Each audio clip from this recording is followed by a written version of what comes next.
Check করাইছি আর কি করে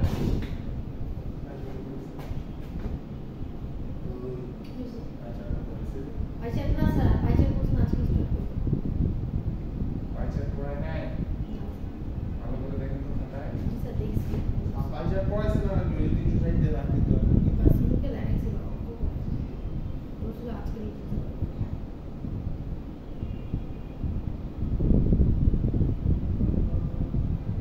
বলতেছি রিপ্রেজেন্টেশন অফ কোয়ান্টিটেটিভ ডাটাগুলোকে কতভাবে রিপ্রেজেন্ট করতে পারি তো এটা আমরা যেটা করব এর আগে দিন আমি পাইচার পর্যন্ত করাইছিলাম পাইচারটা খেলাই আচ্ছা আমি বলে দিচ্ছি আরেকবার সেটা হচ্ছে আমি বলছিলাম এখানে মূলত আমাদের দেওয়া থাকবে যে কোনো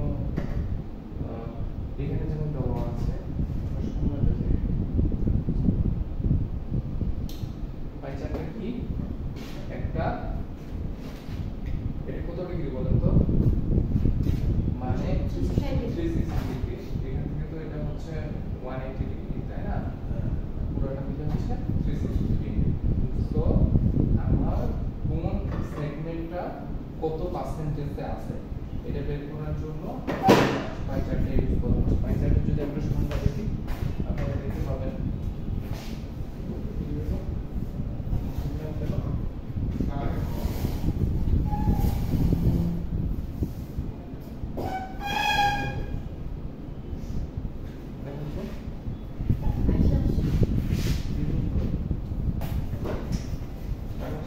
চলে গেল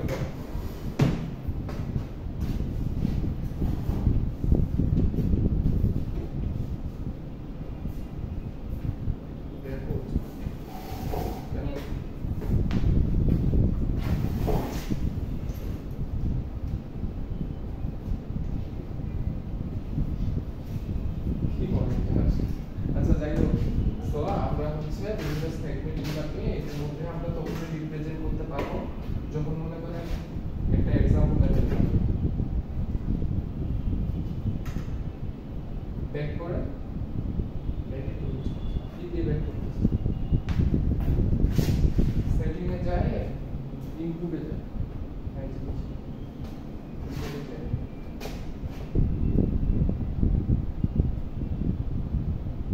সেটা খুলে আবার লাগানো খুলে তো লাগে না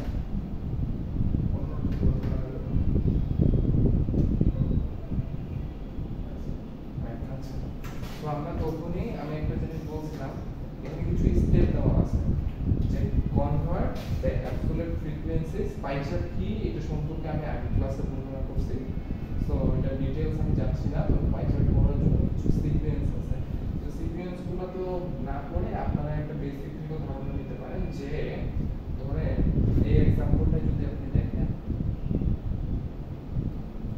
এখানে মনে করেন ওই উপরে একটু দেওয়া থাকবে হ্যাঁ যে সম্ভবত পড়াইছিলাম ইউএস তে না প্রোডাকশন অফ মেজর প্রসেস আচ্ছা যাই হোক 2003 থেকে 2004 সালে major force metric ton lakh metric টনে কত কোনটা হচ্ছে কোন মৌসুমে হচ্ছে কোনটা কোন মেজর ফোর্সটা হচ্ছে কত ছিল সেটা একটা স্ট্যাটিস্টিক্স দেওয়া আছে তো এখানে অনেকগুলো স্ট্যাটিস্টিক্স দেওয়া আছে তো এই যে 18% ধরেন একটা আপনি প্রথমত তো আপনি একটা সার্কেল আঁকলেন পাই চার্ট করার ক্ষেত্রে একটা সার্কেল আঁকলেন তো পাই মানে আমরা সার্কেল আঁকে এখানে যদি আমরা জিরো ধরি আপনার তো চাঁদা থাকবে আপনার কাছে চাঁদা অনুযায়ী তো বসাবো তো এখানে তো দাগ কাটা থাকে তো আমরা যদি এখান থেকে কাউন্ট শুরু করি তো 18 পর্যন্ত দেওয়ার পরে আমরা এইভাবে দিতে পারবো কখন যখন এই পুরাটা যোগফল হচ্ছে 360 ডিগ্রি হবে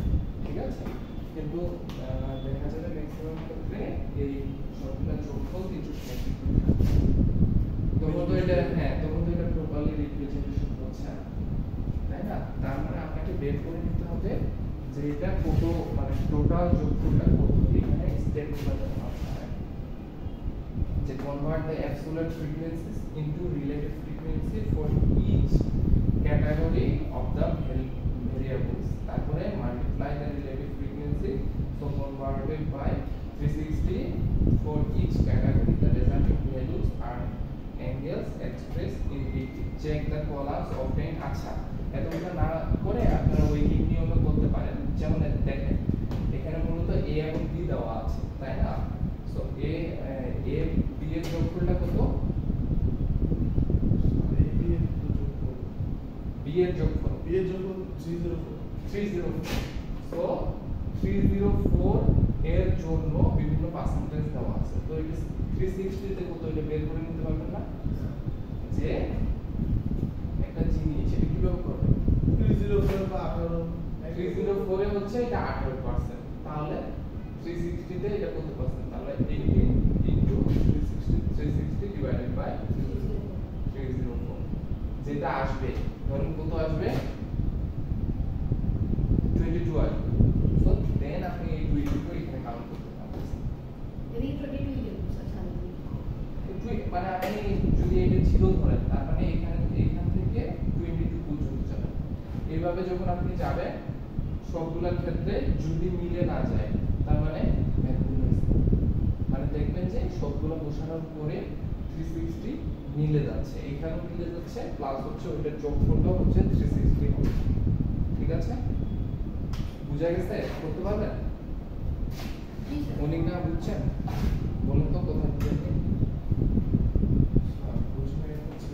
আমি এখান থেকে ধরে 22 দিলাম, আবার 1360 কি এখান থেকে ধরে দেব নাকি আমার পরেরটা থেকে দেব? 1360 বলতে 136 136 তখন এখান থেকে দিটা এই যে 22 না, এখান থেকে তখন 1 মনে করেন এখান পর্যন্ত হলো। আচ্ছা 136, তো তখন আপনি এখান থেকে কাউন্ট করবেন। ধরেন আপনি এখান থেকে কাউন্ট করে 136 পর্যন্ত গেলেন। আচ্ছা আবার হচ্ছে আচ্ছা 18 যখন আবার 18 তে যাব 1837 তো আপনি এক পাশ থেকে আসবেন। দেন আমি বলি 136 এখান পর্যন্ত শেষ হলো, তারপর 147 ধরেন এখান পর্যন্ত শেষ হলো। এখান থেকে এক ধরে ধরে গুনে এখানে 147 পর্যন্ত আসবেন। আসার পর এগুলো তো কেটে দিচ্ছেন আপনি, তাই না? তারপর এখান থেকে আবার 18 পর্যন্ত গেলেন, 18 পর্যন্ত এখান থেকে হলো, তারপরে হচ্ছে 37 পর্যন্ত গেলেন। এই 37টা হচ্ছে আপনি যেখান থেকে শুরু করছেন ওখানে যে মিলে যাবে। বুঝতে পারছেন? আর এগুলো হচ্ছে আপনি একটা ভোট হচ্ছে একটা দিয়ে রিপ্রেজেন্ট করবেন। আমি বলছিলাম আপনি ক্রস দিয়ে রিপ্রেজেন্ট করতে পারেন, ডট দিয়ে রিপ্রেজেন্ট করতে পারেন, কালার দিয়েও রিপ্রেজেন্ট, ঠিক আছে? কিন্তু যেটা আপনি রিপ্রেজেন্ট করবেন সেটা ওই যে উপরে দেখেন বলে দেওয়া আছে না, যে পটেটোর ক্ষেত্রে একটা কালার ইউজ করছে। এই জন্য আমি কি বলছিলাম যে ফাঁকা ঘর সেটা রাখবেন যেটা অনেক বড়, তাহলে হচ্ছে আপনার ফাঁকা ঘর এটা একটা রিপ্রেজেন্টেটিভ হিসেবে থাকবে আর এটা আপনাদের সময়টা বাঁচায়। ধরেন এই যে বড় ঘরটা আছে না, বড়, এইটাতে যদি মনে করেন ডট ডট দিতে চান, ছোটটা যদি ফাঁকা রাখেন সেক্ষেত্রে তো অনেক টাইম চলবে।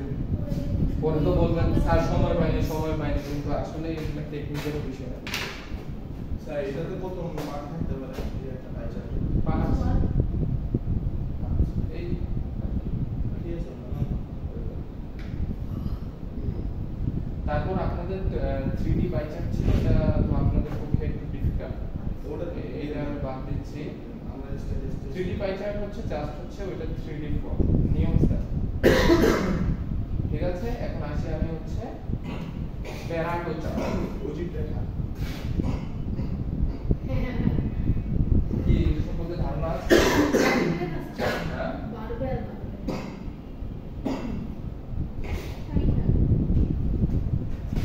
তো এখানে আমাদের কয়টা ডাটা দেওয়া থাকে? এখানেও কিন্তু দুইটা ডাটাই দেওয়া থাকে, বাট এখানে যদি আপনার প্যারাটো চার্ট চেয়ে থাকে এক্সামে, সেক্ষেত্রে আপনাকে এই স্টেপগুলো ফলো করতে হবে।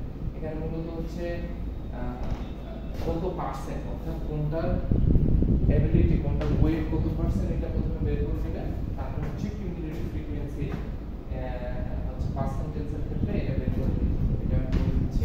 দেখেন এখানে কি দেওয়া আছে, একটা তো বোঝা যাচ্ছে না। এটা ম্যাথ, বলেন তো কি দেওয়া আছে?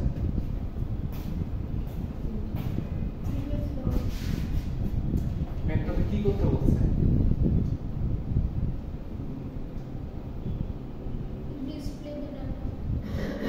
Number of defects on the labels being placed on 60 ounce jar of grape jelly by type of defect display the data parameter chart. অর্থাৎ একটা ডাটা দেওয়া আছে, এটা প্যারামিটার চার্টের মধ্যে এটা রিপ্রেজেন্ট করতে হবে। তো এখানে আমাদের ফ্রিকোয়েন্সি দেওয়া আছে, প্রথমে হচ্ছে লিখে নেবেন, লিখে নেওয়ার পর পার্সেন্টেজ বের করবেন। পার্সেন্টেজ কিভাবে বের করবেন, যে ওই যে প্রিন্টিং ইরো, এই প্রিন্টিং ইরোর পার্সেন্টেজ কত, পুরোটা যদি আপনার 211 হয় তাহলে এটা মূলত কিভাবে বের করতে বলেন তো? 211 ভাগের 0। হ্যাঁ, ক্যালকুলেটর আছে, করে দেখেন দেখি।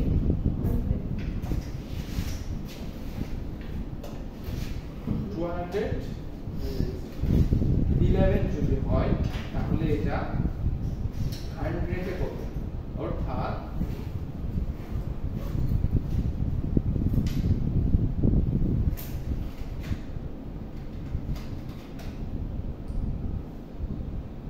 কি 78 into 100 divided by 211। বুঝতে পারতেছেন?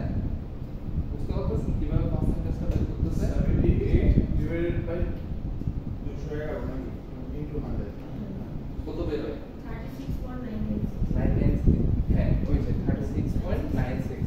এটা কি বের করে দিচ্ছে? পার্সেন্টেজ। অর্থাৎ আমাদের এই ডাটাটা হচ্ছে মানে এই যে গ্রুপ লেভেল, এই লেভেলের পার্সেন্টেজটা কত, ঠিক আছে? এটা বের করে দিচ্ছে। বের করে নেওয়ার পর আমাদের কিউমুলেটিভ ফ্রিকোয়েন্সি বের করছে। কিউমুলেটিভ ফ্রিকোয়েন্সি কি বলছিলাম না? কি স্যার যোগ করে এই যে 78 টা এখানে বলবে, আপনি বুঝতে পারতেছেন? তারপর কি নেক্সট 78 এর সাথে 45 যোগ করে এখানে বসবে। সো কিউমুলেটিভ ফ্রিকোয়েন্সি এটা বের হবে আপনাদের।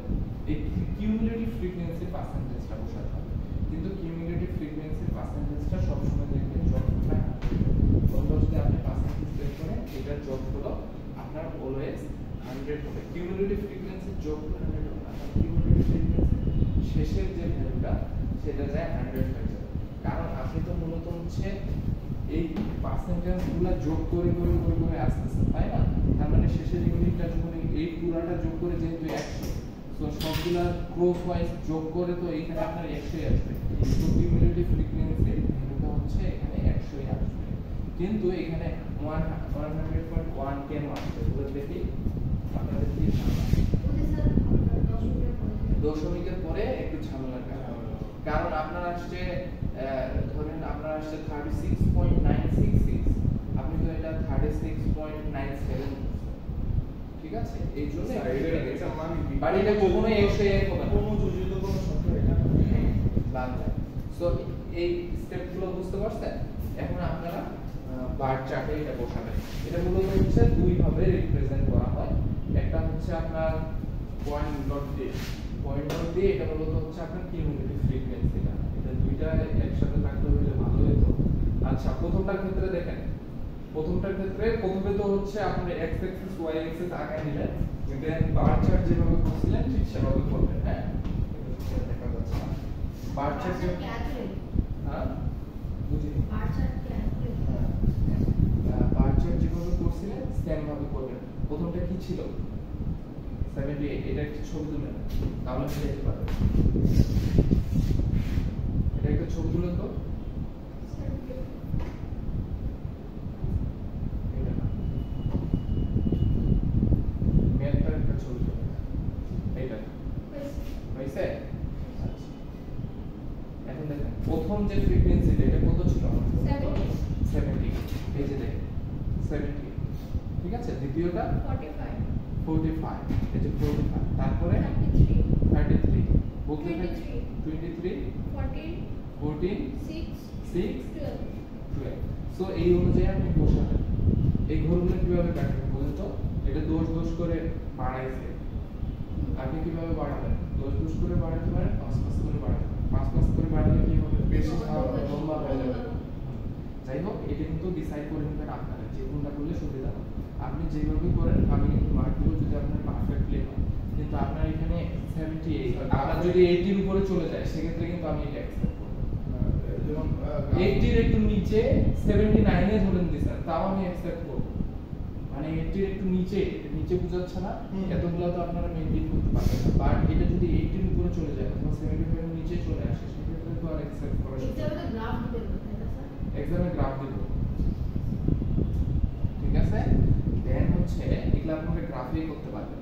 দেন হচ্ছে আপনার কিউমুলেটিভ ফ্রিকোয়েন্সি সবচেয়ে শেষের যে গ্রুপটা ছিল, প্রথমটা কত ছিল?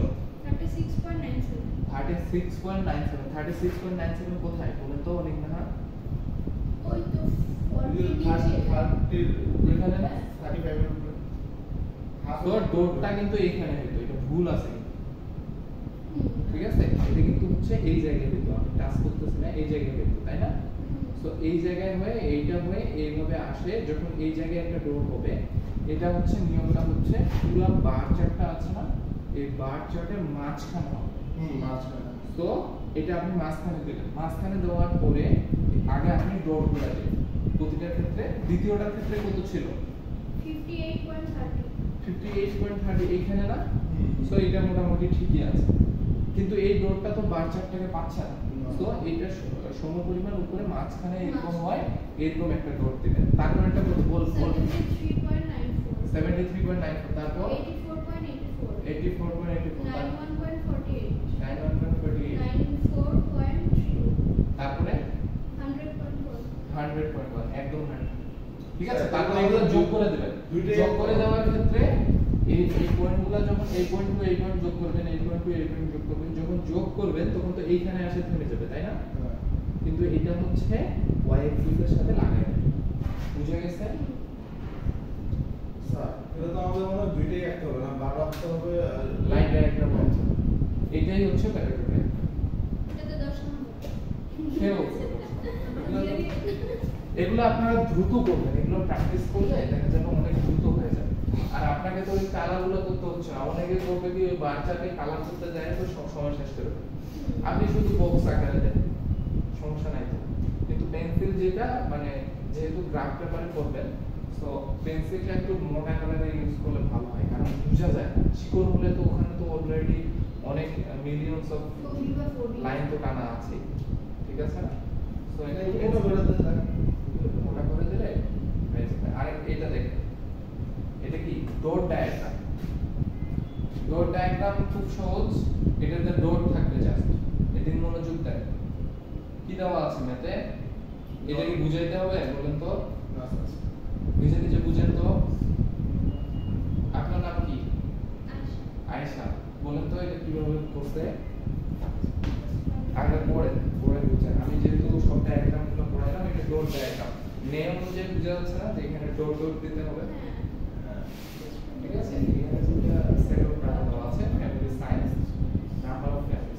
এই ফ্যামিলি সাইজ 1 2 3 4 5 6 7 না দিয়ে a b c d e f g so দেওয়া থাকতে পারে, এটা ডাজন্ট ম্যাটার, কারণ এটা তো আপনি x অ্যাক্সিস এর নিচে লিখতেছেন। বাট নাম্বার অফ ফ্যামিলিজ এখানে দেখেন একটা সংখ্যা দেওয়া আছে, এখানে কি লিখছে দেখি, এখানে কিন্তু y অ্যাক্সিস একটা আছে, হ্যাঁ, ওই অনুযায়ী কিন্তু বসে দিতে, বাট ওইটা হচ্ছে ড্র করা যাবে না। না, কিন্তু আপনি ওই অনুযায়ী বসাবেন। ওই যে সবার ড্র করব আপনি যদি গ্রাফ পান অনেক না, সেক্ষেত্রে তো আপনি বুঝতেছেন যে y অ্যাক্সিস এর কোনটা কত, বুঝছেন না? এগুলো আমাকে প্র্যাকটিস করে এগুলো আনে দেখাইতে হবে, নাহলে আমি কিভাবে বুঝবো যে আপনারা ঠিক করতেছেন না ভুল করতেছেন? সাইজ ওয়াইজ নাম্বারটা হ্যাঁ, নাম্বারটা বসাইছে জাস্ট। ওইটা y অ্যাক্সিস এ হচ্ছে 1 ছিল, তারপর এটা 3, তারপর 4, তারপর 5, তারপর আবার কমতে শুরু করছে, ঠিক আছে না? বুঝতে পারছেন? আর যদি এটা ডট ডায়াগ্রাম না হয়, যদি এটা হয় হচ্ছে লাইন ডায়াগ্রাম, তাহলে এরকম হবে না। পয়েন্ট দিয়ে দাগ দেওয়া হবে। আচ্ছা, উল্টা পাল্টা করি আমরা আবার হিস্টোগ্রামে আসি। হিস্টোগ্রাম ইম্পর্টেন্ট একটা জিনিস। হিস্টোগ্রামে যেখানে হচ্ছে আপনার একটা হিস্টোগ্রাম কি জিনিস, আচ্ছা বলি পড়ে দেখেন কি বলছেন। The most common form of graphical presentation of a frequency এইটা চিন্তা আসবে is the histogram. এই যে এটা পড়েন, এই histogram is constructed by placing the class boundary on the horizontal axis, যেখানে class boundary টা horizontal axis এ থাকে, কে Of a graph. of a graph এবং frequency-টা vertical axis-এ থাকে. Each class is shown on the graph by drawing a rectangle whose base is the class boundary. অর্থাৎ আমরা যে ক্লাসগুলো আছে সেটা হচ্ছে আমরা রেক্টেঙ্গেলের মাধ্যমে প্রকাশ করি। ওই যে দেখেন না বক্স আকারে, সো এটা তো একটা রেক্টেঙ্গেল টাইপ। ওটা কি চতুর্ভুজ? ওটা কিন্তু চতুর্ভুজ না, ঠিক আছে? ওইটাতে চতুর্ভুজের আমরা কি জানি চারটা বাহু থাকে, ওইটা চতুর্ভুজ ওয়ান কাইন্ড অফ, বাট এখানে দুইটা বাহু এক্সট্রিমলি লম্বা আর দুইটা ছোট, তাই না? বটম আর টপে। সো এইভাবে যদি সংজ্ঞা আসে কিন্তু বোঝা বোঝা this class is shown on the graph by drawing a rectangle whose base is in the class boundary, মানে যেটা ক্লাস বাউন্ডারি অনুযায়ী হয়। ক্লাস বাউন্ডারি মানে গ্যাপটা, ধরুন 5 থেকে 10, সো ক্লাস বাউন্ডারি কত 5, ঠিক আছে? এবং হাইট, হ্যাঁ থিওরি টাইপের কোশ্চেন ওই প্রথম যে আমি বলছি না প্রথমে যে পড়াইছিলাম স্ট্যাটিস্টিক্স কেন দরকার, টেক্সটাইল কেন দরকার, এই যেটা আসতে পারে এগুলোর সংখ্যা আসার সম্ভাবনা আছে কিন্তু কম। whose height is the corresponding frequency of the class, অর্থাৎ হাইটের ডেস্টিনেশনটা এইভাবে তো থাকবে হিস্টোগ্রাম, তাই না? এইভাবে থাকবে, ধরেন এইভাবে এইভাবে আছে, এইভাবে আছে। এতক্ষণ কি দেখছেন এগুলো গেপে গেপে ছিল না, এখন কিন্তু হিস্টোগ্রামে এগুলো হচ্ছে মাঝখানে গ্যাপ থাকবে না, ঠিক আছে? তো এখানে এই যে এইটা যে আছে এটা কিসের উপর ডিপেন্ড করবে বলেন তো? এই লিখটা বলেন তো শ্রেণীর উপর না, এটা হচ্ছে ক্লাস ডিসটেন্স, অর্থাৎ 5 to 10, 10 to 15 এটা। আর এই যে হাইটটা আছে এটা কিসের উপর? ফ্রিকোয়েন্সির উপর ডিপেন্ড করবে, এটাই বলছি, হ্যাঁ? সো আমরা নিয়ে দেখি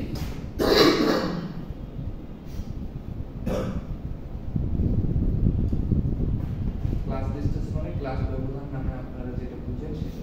এখানে দেখেন এখানে একটা এক্সপেন্ডিচার দেওয়া আছে, ফ্রিকোয়েন্সি দেওয়া আছে, এটা যদি আমরা হিস্টোগ্রামে রিপ্রেজেন্ট করি সেই ক্ষেত্রে আমাদের প্রথমে কি করতে হবে বলেন তো? এখানে ক্লাস উইথ কত? Class with 5। প্রথমে আপনি হচ্ছে এখানে 30 পর্যন্ত কেন নিল বলেন তো? না 30 পর্যন্ত স্যার ওই 29.5 আছে জন্য না আপনি ভুল বলছেন। 29 এটার উপর কিন্তু ডিপেন্ড করে কিন্তু এটা হয়। আচ্ছা উপরে হাইটটা 30 হাইট আচ্ছা, আর ওখানে ওই যে স্যার 29 আছে যে 9.5 থেকে 14.5 এর ওখানে। সো ওই অনুযায়ী কিন্তু আপনাকে নিতে হবে। সো 0 থেকে 30 পর্যন্ত নিয়েছে, দেন হচ্ছে আপনার ক্লাস ব্যবধানগুলো বসাইছে। ক্লাস ব্যবধান কি 4.5 থেকে 9.5 হইছে না? সো 4.5 থেকে 9.5 এখানে কিন্তু রেক্টেঙ্গেল গুলা একটা আরেকটার সাথে লেগে গেছে। বাচ্চাটি কি লাগানো ছিল? এটা কিন্তু দেখতে হবে, এটার উপর ডিপেন্ড করে কিন্তু হচ্ছে আপনার চার্টগুলো আলাদা হয়। সো এই ক্ষেত্রে যদি আপনি ফাঁকা রাখেন সেক্ষেত্রে এটা কিন্তু হবে না, ঠিক আছে? অনেকগুলো করা আছে, আপনারা হচ্ছে সবগুলো যখন একসাথে হয়ে যাবে তখন কনফিউশন হবে। এখন খুবই সোজা লাগবে যে এটা তো কোনো ব্যাপারই না, কিন্তু ওইখানে হচ্ছে অনেকগুলো লেখা মেইনটেইন করতে হয়। এটা হিস্টোগ্রাম এতগুলা কিন্তু এখানে আবার আগে আগে পড়ানো সম্ভব না, এই জন্য আমি স্লাইডে হচ্ছে গুছাই নিয়ে আসছি। রিপ্রেজেন্টেশন অফ ডাটা শেষ করব, আর আপনাদের তো নিউ মিডিয়াম নোট শেষ করছি, আর ইন্ট্রোডাক্টরি যে বেসিক স্লাইডটা আছে সেটা শেষ করছি। মোটামুটি 3টা স্লাইড আপনাদের শেষ, মানে 3টা টপিকস আপনাদের শেষ, আর 2টা টপিক শেষ করব 3টা ক্লাসে, এটা মিলে আপনাদের মিট হবে, ঠিক আছে? 5টা টপিকসে ইনশাআল্লাহ মোটামুটি 5টা স্লাইড হবে। বাট থিওরি কোশ্চেনগুলো দিবেন না, থিওরি যেটা দিব প্রথম স্লাইডটা থেকে এটা প্রতিটা সেটে ডিস্ট্রিবিউট হয়ে যাবে একটা করে কোশ্চেন। না না থিওরি হবে না, না না শুনেন, থিওরি যেটা আমি দিব থিওরি শুধু দিলে একটা কোশ্চেন দিলে স্যার শুধু থিওরি 10 মার্ক, না আপনারা বাকি সবগুলো স্যার ম্যাথ দিবেন। শুনেন আমি যেটা বলি আপনাদের এত টেনশন করার দরকার নেই। থিওরি যেটা দিব এটা আপনাদের তো মুখস্থ লিখতে হবে না, বুঝছেন? যা বুঝি হ্যাঁ তাহলে ঠিক আছে, মুখস্থ না হলে স্যার ম্যাথে থিওরি বলবো, মানে এমন থিওরি দিব যে থিওরি আপনারা নিচে লিখতে পারবেন যদি মাথার মধ্যে ঘেলু থাকে।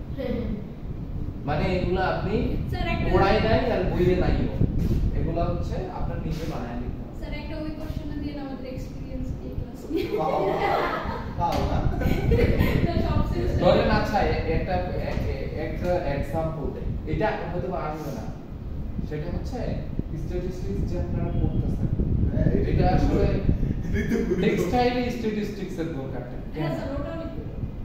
এগুলো তো আপনি বইয়ে পাবেন না। ঠিক আছে, হিস্টোগ্রাম পাবেন। এখন দেখেন এইটা পাবেন বলেন তো কিভাবে করছে বলেন, এইভাবে বলেন তো অনেক কিছু লিখতে হবে। এই বলেন স্ক্যান কিন্তু এখানে হচ্ছে x axis নিচে আর y axis x axis নিচে y axis দেন তো দেন হচ্ছে যে এখানে যে এখানে তো আমার পরীক্ষায় কিন্তু হিস্টোগ্রাম আসবে, স্যার পরীক্ষায় আসবে এইগুলা একটু যেগুলো স্যার শ্রেণী তো দেওয়া হবে তাই না এখানে ক্লাস ব্যবধান সেম এখানে ক্লাস ব্যবধান সেম হ্যাঁ। তো তারপরে কি করছে, তারপরে হচ্ছে যে হাইটটা দেখছে যে মানে ফ্রিকোয়েন্সি অনুযায়ী হাইট বসাই বসিয়ে দিয়েছে। এটা একটা রং কনসেপ্ট, সেটা হচ্ছে আপনার ফ্রিকোয়েন্সি অনুযায়ী এখানে হাইট বসানো হয় না।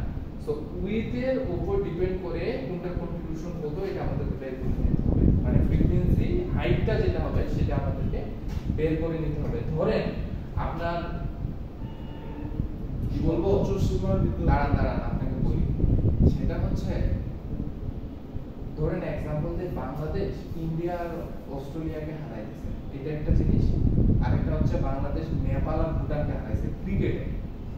এখন কি আপনারা দুইটা কন্ট্রিবিউশন সেম রাখতে পারবেন? ও হারাইতে পারবে না স্যার বা না, বলতেছে আর কি, দুইটা কন্ট্রিবিউশন তো আপনি সেম রাখতে না, পারবেন না। দুইটা অথবা আর কিভাবে এক্সাম্পল দেব, আরেকটা এক্সাম্পল দিই, ধরেন ট্রাকের ক্ষেত্রে এক্সাম্পল। ঠিক আছে, ধরেন আপনি ধরেন 2 লোডে আপনার হচ্ছে গাড়িতে, আপনি তো মনে হয় বিজনেস অথবা জব টপ করছিলেন মনে হয় গার্মেন্টস ইন্ডাস্ট্রিতে, তাই না? আচ্ছা যাই হোক, সো ভাবেন যে দুইটা লরিতে হচ্ছে আপনার কম্পোনেন্ট গুলো আসতেছে অথবা আপনার টি শার্ট আসতেছে।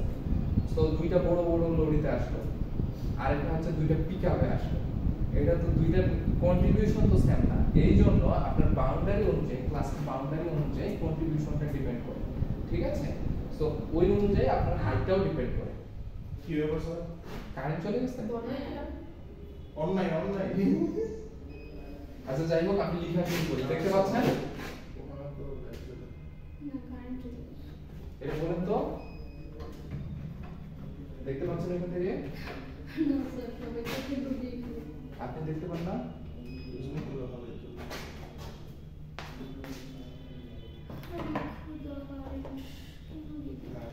ক্লাস বাউন্ডারিটা বলেন।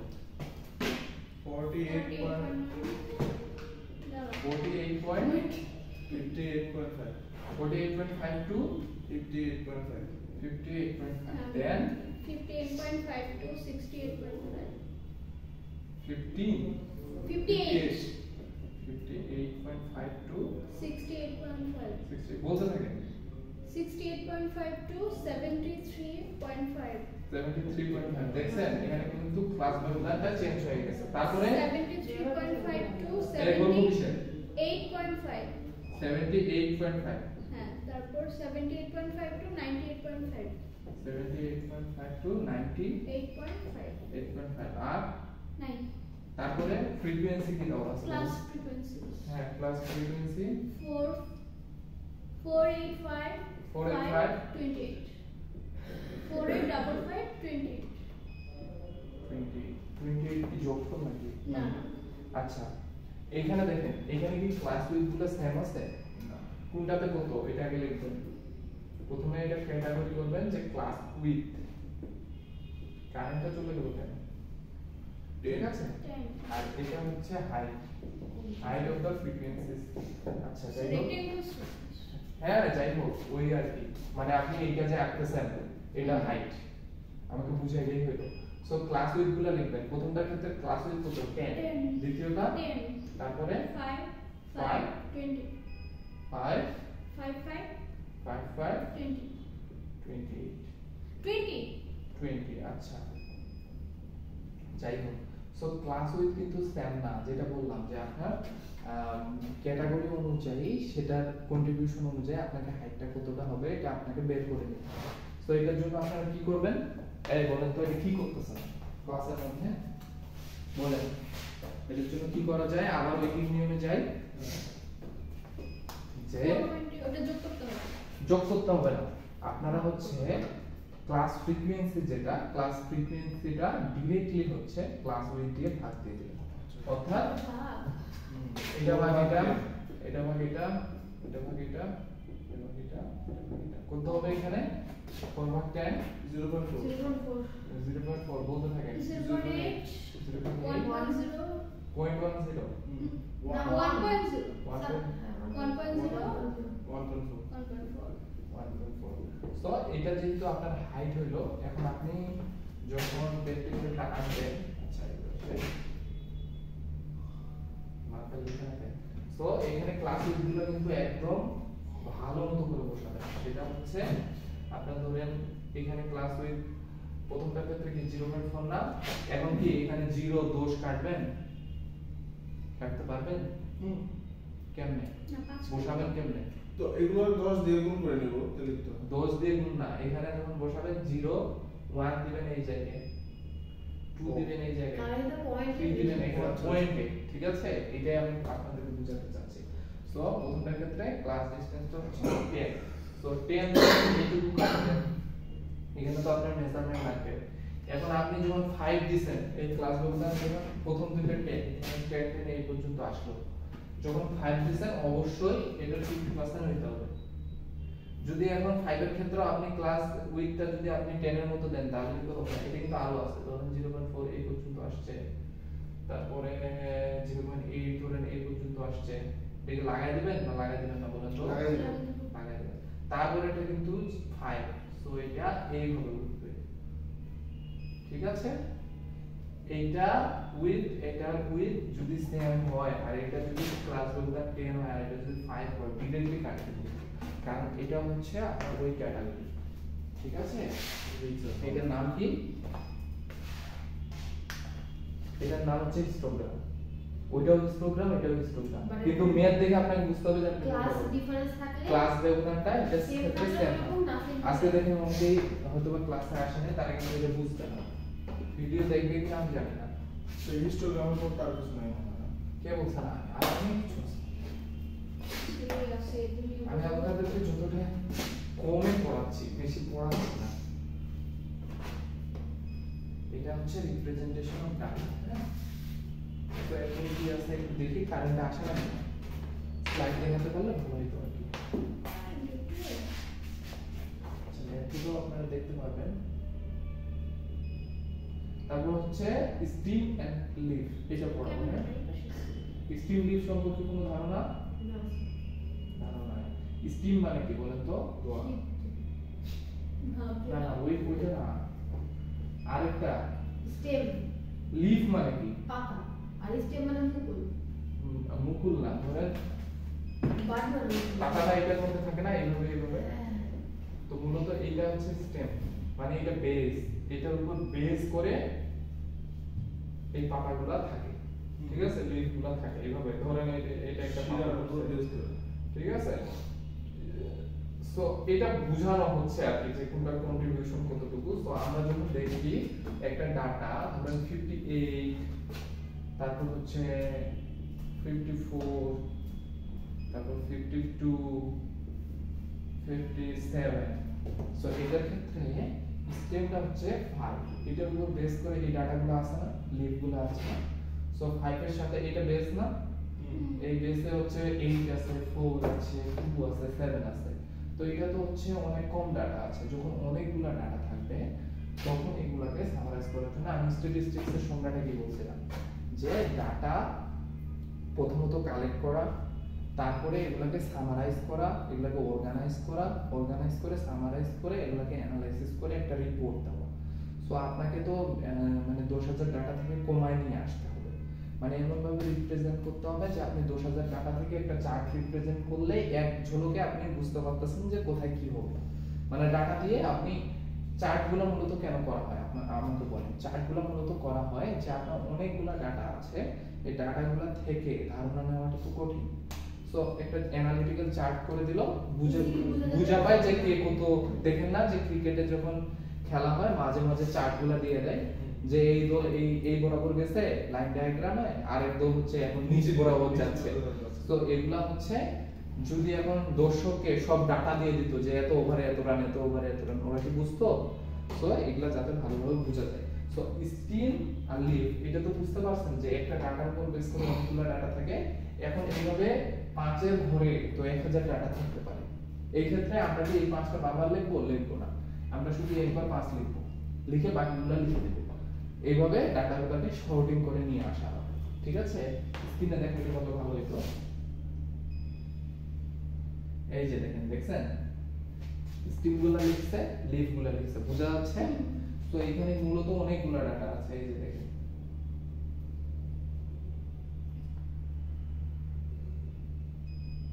এটা আপনারা বুঝবেন, শুধুমাত্র এইটার উপর ডিপেন্ড করে না। 58 59 না, এটা পয়েন্টও হতে পারে যে 5.8 5.4 5.2 5.7 সেই ক্ষেত্রে স্ট্রিং কি 5 আর পয়েন্টের পর যেগুলো আছে এগুলো লিভ।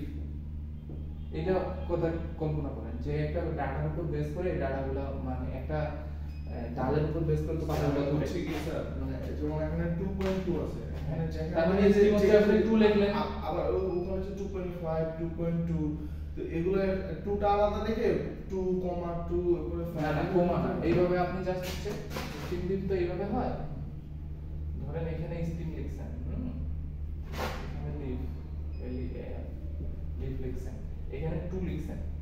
সো আপনার এখানে প্রথমে যে 2 আছে অর্থাৎ 2 পয়েন্টের আগে যে 2 আছে এই 2 বাদ দিয়ে বাকিগুলো আপনি লেখা শুরু করেন। এখানে কত ছিল 2.2, তার মানে আপনি 2 লিখলেন।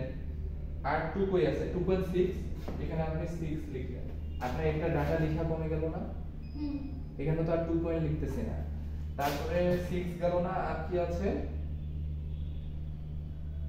দেখেন তো 2.5 আছে, 5 লিখলেন। কিন্তু ডাটা রিপ্রেজেন্টেশনের ক্ষেত্রে অবশ্যই আপনার এই ডাটাগুলো ছোট থেকে মানে অ্যাসেন্ডিং অর্ডার থেকে ডিসেন্ডিং অর্ডারে যাইতে হবে, ছোট থেকে বড় লিখতে হবে। এই ক্ষেত্রে আপনি প্রথমে ডাটাগুলো সব লিখে নেবেন, ডাটাগুলো সব লিখে নেওয়ার পরে এইটা এই যে লিফটা আছে এটা ছোট থেকে বড় লিখতে হবে। ঠিক আছে, তারপরে ধরেন আপনার আর কি থাকতে পারে 2.5 এই গুণার জন্য কারেন্ট গেছে 2.5 আর কি আমি ইউনিভার্সিটিতে পারি নাই তখনই চলে গেছি 2.6 এই জন্য তো আপনি না আসলে কেন দেখেন এত দেরিতে আসছেন কেন ক্লাস শেষের সময়? আপনারা কি বুঝতে পারতেছেন এটা কিভাবে করতেছি? Sir next topic next topic উপরে তো অনেকগুলো ছাড়ে আসছে। এই যে দেখেন কিন্তু এইটা কিন্তু কখনোই উল্টাপাল্টা ভাবে লেখা যাবে না। এই যে 2 আগে লিখবেন, 5 তারপর লিখবেন, তারপর লিখবেন 6 তারপর লিখবেন 9। ঠিক আছে,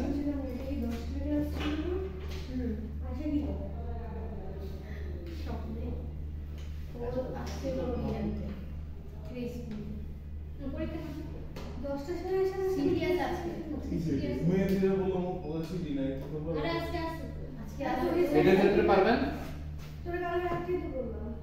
এটার ক্ষেত্রে লিখতে পারবেন। হ্যাঁ কিভাবে লিখবেন?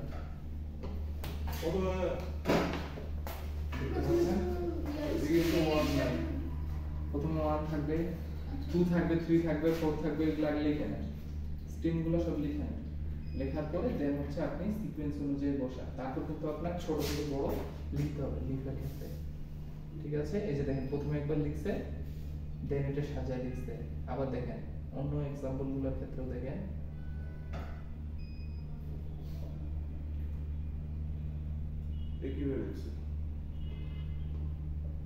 সবগুলা সেম। আমি যে নিয়মটা বললাম সবগুলাই সেম, কিন্তু আপনারা একটা জিনিস খেয়াল রাখবেন যে ধরেন এইভাবে লিখছেন না, লেখার পরে দেখছেন 3 তে অনেকগুলো আছে ডাটা, লেখার পরে এই ক্ষেত্রে অ্যারেঞ্জমেন্টটা কিভাবে হবে? যখন যেটা সামনে আসবে তখন সেটা লিখে দেবো না এইভাবে মানে অ্যাসেন্ডিং অর্ডারে 0 0 0 0 1 1 1 1 2 2 2, তো ছোট থেকে বড় করে আবার সাজায় নিতে হবে, তো দুইবার লিখতে হবে। ঠিক আছে, আর এইভাবে লিখে দিতে হবে যে 1/5 means 1/5, যে কোনো একটা লিখে দিবেন যে আমি এখানে রিপ্রেজেন্ট করছি যে 1/5 মানে 1/5। ঠিক আছে, বুঝতে পারছি। কারণ আসে না কেন? আর কি আছে দেখি,